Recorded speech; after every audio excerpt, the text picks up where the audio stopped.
Hello everyone, आज है 10 मई और आज इस वीडियो में हम बात करेंगे वोडाफोन आइडिया के बारे में। वोडाफोन आइडिया का जो शेयर है ये 8 रुपये 70 पैसे तक टूट चुका है।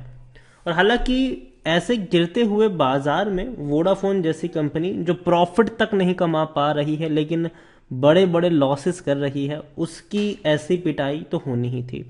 वीडियो में डिस्कस करेंगे कि वोडाफोन आइडिया के जो नतीजे आए हैं Q4 के, उसके बारे में, और भैया खरीदारी के मौके हैं कि नहीं उसके बारे में। वीडियो को शुरू करूं उससे पहले अगर आपने अभी तक चैनल को सब्सक्राइब नहीं किया है तो प्लीज़ अभी इसे सब्सक्राइब कर लीजिए, क्योंकि आगे भी बहुत सारे वीडियोस हैं जो आपको काफ़ी ज़्यादा हेल्प करेंगे। तो शेयर लगातार टूट रहा है, एक महीने में 20% तक ये टूट चुका है। आप देखिए तकरीबन 11 रुपए के करीब ट्रेड कर रहा था, लगातार टूटा है। अगर तेजी भी आई है उससे ज़्यादा की गिरावट ये दिखा चुका है। एक साल में 7.5% का ग्रोथ ज़रूर है, लेकिन जब भी तेज़ी आई है और अगर लगातार अगर देखें तो दिसंबर से ये टूट ही रहा है, तेज़ी नहीं है। रीज़न क्या है? सबसे बड़ा रीज़न कंपनी का रेवेन्यू है, कंपनी का प्रॉफिट है, जो कि है ही नहीं। वोडाफोन आइडिया को इस क्वार्टर में भी 6,565 करोड़ का लॉस ही हुआ है। पिछले साल 7,000 करोड़ का था, पिछले साल इसी क्वार्टर में। ठीक है, ये एक क्वार्टर का लॉस है, एक क्वार्टर का 6,565 करोड़ के आसपास। पिछले साल भी इसी क्वार्टर में 7,022 करोड़ का लॉस था। कंपनी के रेवेन्यू भी देखे तो भैया 10,271 करोड़ के आसपास के हैं, जो कि थोड़ा सा ज़्यादा है, क्योंकि पिछले साल इसी क्वार्टर में 9,645 करोड़ के आसपास के हमें रेवेन्यू देखने को मिल रहे थे। अच्छी बात यह है कि कंपनी के जो रेवेन्यू पर यूज़र जो है, एवरेज रेवेन्यू पर यूज़र जो है वो बढ़े हैं। पहले 115 रुपए का था, अब 124 रुपए का वो हो चुका है यहाँ पर। तो डेफिनेटली बढ़ा ज़रूर है, लेकिन दिक्कत यहाँ पर ये हुई है कि भैया कंपनी के जो यूज़र्स है, सब्सक्राइबर्स है, वो इनको छोड़ के जा रहे हैं। कई सारे लोगों ने वोडाफोन आइडिया को छोड़ा और उन्होंने भैया जियो और एयरटेल को अपनाया। दूसरी तरफ अगर आप देखो तो while the overall subscriber base has been impacted primarily on account of the tariff increase. देखो इन्होंने भी भैया टैरिफ बढ़ाई है। The 4G subscriber base continue to grow and on back of superior data and voice experience offered by VI GigaNet. We are in the process of creating, देखिए ये company का कहना है, कंपनी के जो रविंद्र ठाकर है उनका कहना है कि we are in the process of creating a differentiated digital experience for our customer and added several new digital offering across various genres during the quarter. लेकिन एक चीज़ माननी पड़ेगी कि भैया कंपनी लॉस में है, लगातार लॉस में है। यहाँ पर एक बड़ी खबर यहाँ पर यह भी थी कि कंपनी में जो प्रमोटर है वो 4,500 करोड़ रुपए इन्फ्यूज करने वाले हैं इक्विटी के तौर पर। लेकिन दूसरी दिक्कत यहाँ पर यह भी आने वाली है कि कंपनी में फंड रेजिंग की बातचीत चल रही है, लेकिन वो हो नहीं पा रही। अभी भी देखो, अभी भी कोई बड़ा प्लेयर आया नहीं है पैसा लगाने के लिए। बड़े लंबे अरसे बाद कंपनी के प्रमोटर ने ही पैसा लगाने के लिए सोचा है, कोई नया प्लेयर अभी तक नहीं आया है और लंबे समय से कोशिश कर रहे हैं। ये लार्ज कैप शेयर है, 28,900 करोड़ के आसपास का इसका मार्केट कैप है। वॉल्यूम्स भी देखे तो भैया शानदार है। इसके वॉल्यूम्स आप देखो 10 करोड़ 34 लाख के वॉल्यूम देखने को मिल रहे हैं, लेकिन कंपनी में ग्रोथ उतनी नजर नहीं आ रही है, वो प्रॉब्लम है। यहां पर आप देखोगे तो कंपनी लगातार भारी लॉस में ही है। 9,000 करोड़ का रेवेन्यू कमाने वाली कंपनी या 10,000 करोड़ का रेवेन्यू कमाने वाली कंपनी अगर 7,000 करोड़ का लॉस करती है तो भैया चीजें उतनी अच्छी नहीं है जितनी हम सोच रहे हैं यहाँ पर। और जिस तरीके की कंपटीशन इनको मिल रही है रिलायंस की तरफ से, एयरटेल की तरफ से, वो बहुत बड़ी है। दूसरी ओर कंपनी को और पैसों की ज़रूरत है अपने बिजनेस को बनाए रखने के लिए, अपने सब्सक्राइबर यूजर्स को बनाए रखने के लिए।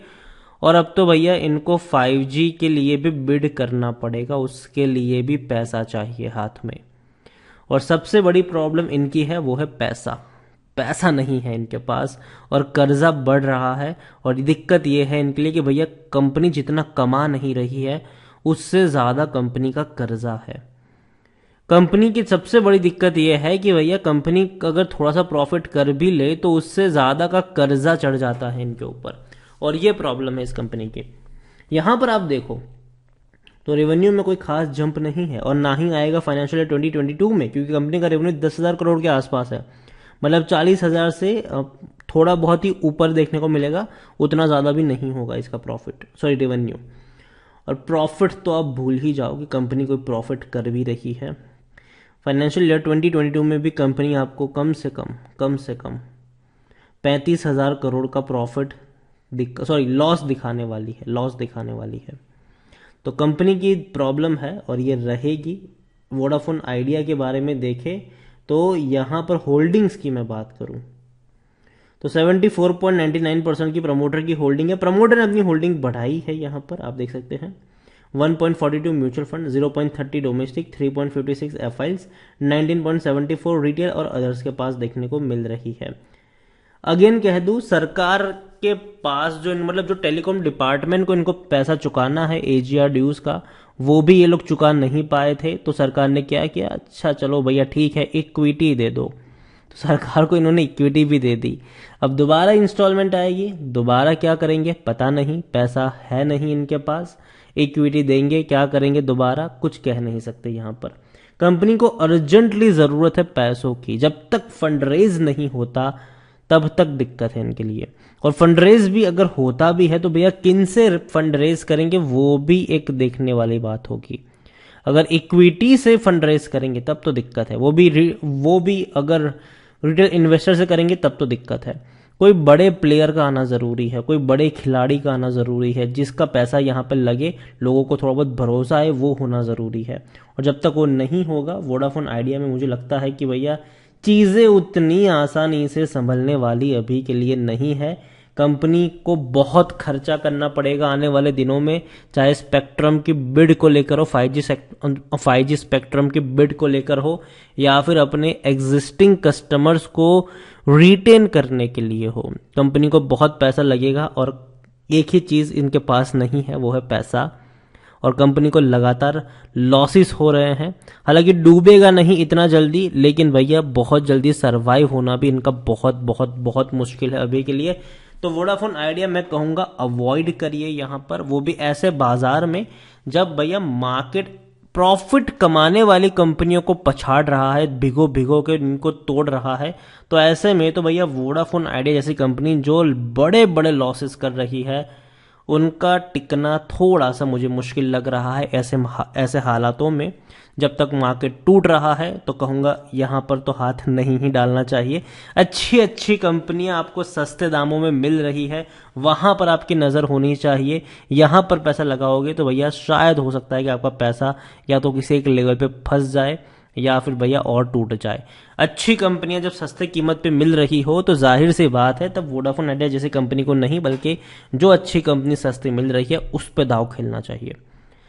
तो वीडियो को यहीं पे एंड करूंगा। पसंद आए हो तो लाइक करो, शेयर करो। चैनल पर अगर आप पहली बार आए हैं तो प्लीज़ सब्सक्राइब करें। वोडाफोन आइडिया के बारे में क्या सोचते हैं वो भी आप मुझे कमेंट में लिखकर बता सकते हैं। Thank you.